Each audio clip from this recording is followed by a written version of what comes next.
Hej venner, velkommen tilbage.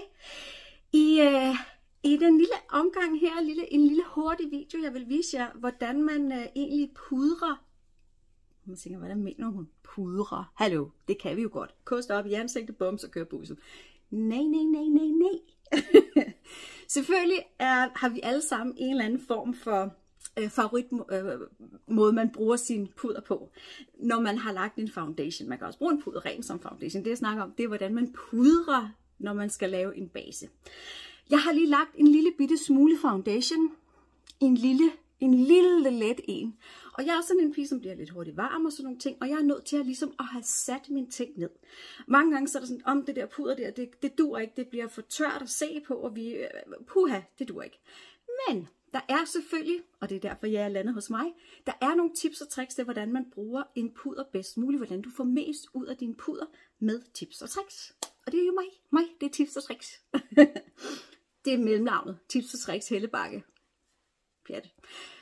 Jeg bruger sådan en lille Pat McGrath Labs puder. Det er sådan en lille en, og den her, den hedder Skin Fetish Sublime Perfection Blurring Under Eyes Powder, for vi starter under øjnene. Ja, under øjnene, og resten af ansigtet er ikke nødvendigvis det samme. Under øjnene, der er huden jo meget sådan tynd og fin, og det er jo ikke sådan specielt nogen hemmelighed, så det behøver jeg ikke at ramse alt for meget op i. Men det betyder også en gang imellem, at hvis en puder den er sådan lidt for tyk og lidt for tung, så kan det kække helt vildt. Og det er nok den der sådan skræk folk, de har mange gange.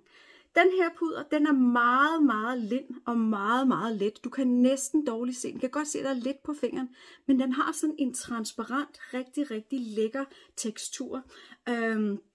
Den er en lille smule pricey, men Pat McGrath inde på hendes hjemmeside, patmcgrath.com, der har hun flere gange om året, der har hun sådan nogle sales, altså udsalg, der er helt op til 25, 30, 40%, så det kan altså godt svare sig at gå ind og kigge det, og jeg kan roligt anbefale den her lille base. Nu kan jeg se min ringlight, den smutter ind i, men det er den her lille base, jeg skal nok også lige skrive den ned under.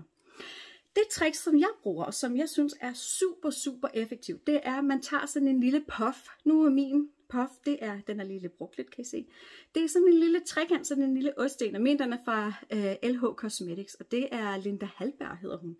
En make-up artist, som har lavet den her. Den er smushy blød, helt blød, og det vil sige også, at den er sindssygt god til at komme ind i nooks and crannies, sådan rundt om kanter og sådan nogle ting. Så det er en af grunden til, hvorfor jeg rigtig godt kan lide den.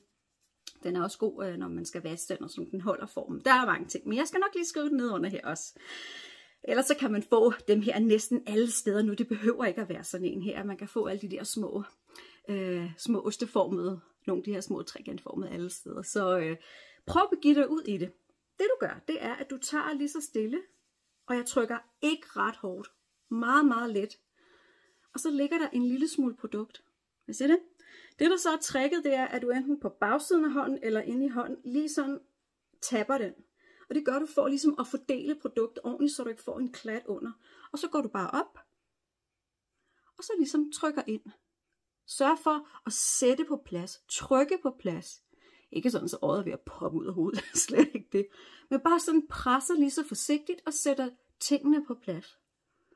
Sådan der. Så er der sat under, kan I se det? Er det ikke fint? Den her puder er jeg også lidt glad for, fordi den går ikke ind og forstyrrer det, der ligger nedenunder. Hvis man nu har en eller anden farvet, altså en farvekorrigering eller et eller andet nede under øjet, så går den ikke ind og forstyrrer selve farvekorrigeringen, fordi den er så lækker transparent. Jeg gør det lige en gang til. Ind og muller den lige så stille i hånden. Og så for eksempel, hvis man har en concealer, det skal man altid lige huske, så skal man altid lige duppe. Nu har jeg bare meget let og lækker.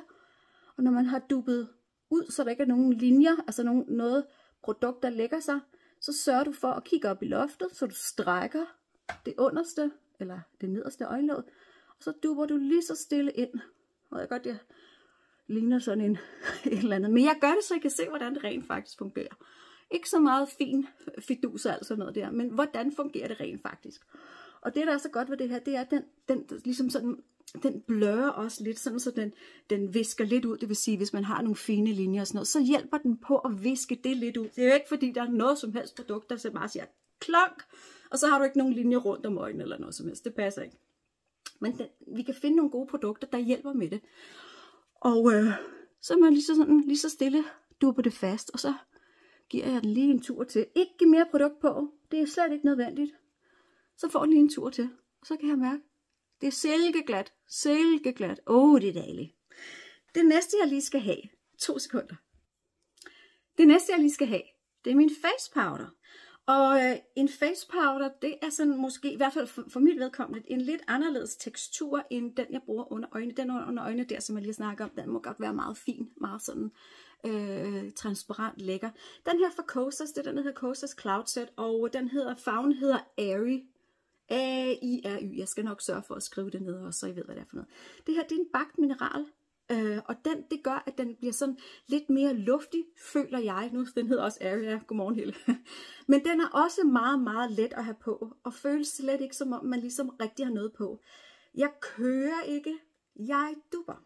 Og det er også sådan generelt en ting, som er, hvad skal man sige, man lige skal skrive sig under øret. Når man laver en eller anden form for base, så det der med at trække og tørre og altså nogle ting, det kan godt måske, hvad skal man sige, forstyrre lagene mere. Altså, du har din hudpleje, så har du måske din primer, så har du din foundation, så har du noget puder, og de der små fine lag, de skulle helst ligesom sætte sig rigtig godt sammen, så din foundation, din makeup, den holder hele dagen. Det er ligesom det, vi er ude efter, føler jeg i hvert fald. Det er i hvert fald det, jeg går efter, og det håber jeg også, det er noget, som det, du går efter. Jeg tager dupper lige så stille, og igen, sørg for at ligesom sådan møffe den rundt i håndfladen, eller bare så lige sørge for at fordele det, så det er mere jævnt. Og så går jeg ind og sætter, se, den har en lille smule højere dækevne, og det kan jeg sådan set egentlig meget godt lide, fordi jeg ved, at med den varme, som min hud den udvikler i løbet af dagen og sådan ting, så må der godt være en lille smule mere, hvad skal man sige, at gøre med. Der må godt være lidt mere produkt, og sådan ligesom kunne tage ud af løbet af dagen. Men det jeg bare gør lige så stille, det er, at jeg dupper det på, så det ligger fuldstændig jævnt. Det gør også, det her trick, det gør også, at din base bliver en lille smule mere sådan naturlig at se på. Når du bare dupper de der små, tynde, fine lag oven på hinanden, så ligesom om, at så blender de mere sådan sammen, ligesom sådan en tandhjul, føler jeg lidt. Og det gør, at selve make-up'en bliver, nummer 1, den bliver nemmere at lægge, altså basen, foundation, den bliver nemmere at lægge, den holder bedre, og så kommer den til at se mere naturlig ud. Det vil sige, den blender sig mere med din egen hud og linjer, og hvad har vi ellers alt sammen, porestørrelser og alt det der, vi andre, vi alt sammen går med og kæmper med på daglig basis. Så nu tager jeg lige 3. gang, så vender jeg den lige, det er også et lille trick. Jeg vender lige den her lille ost, fordi det passer lige nøjagtigt her, ikke? Det er skidesmart. Og så dupper jeg bare på, lige så stille. Rundt i alle kanterne. Og så er vi der faktisk. Det er sådan en base ser ud, når den er naturlig, lige så stille. Og man vil gerne lige have lidt på alligevel. Man vil gerne lige, det var lige uret. Hvad er klokken, siger den så. Men det gør, at basen den bliver lidt og let, og man kan stadigvæk se min egen tekstur igennem, man kan stadigvæk se min hud igennem, men den har lige fået det der opløftede, sådan lidt forfinet look. Så føler man, at man skulle se godt ud, uden at man har gjort alt for meget. Så det var det for i dag. Hvordan laver man sådan en lille puder oven på en base? Og som altid, hvis I har nogle spørgsmål, noget I vil spørge om, eller et eller andet, så skriv endelig til mig hernede, og giv min en lille like, så bliver jeg så glad, det støtter min kanal, og så kommer det også ud til alle mulige andre. Vi får bredt budskabet ud med, hvordan får vi styr på de der teknikker, hvordan får vi gjort det sådan der. Så kan I have det rigtig godt, indtil vi ses igen. Hej.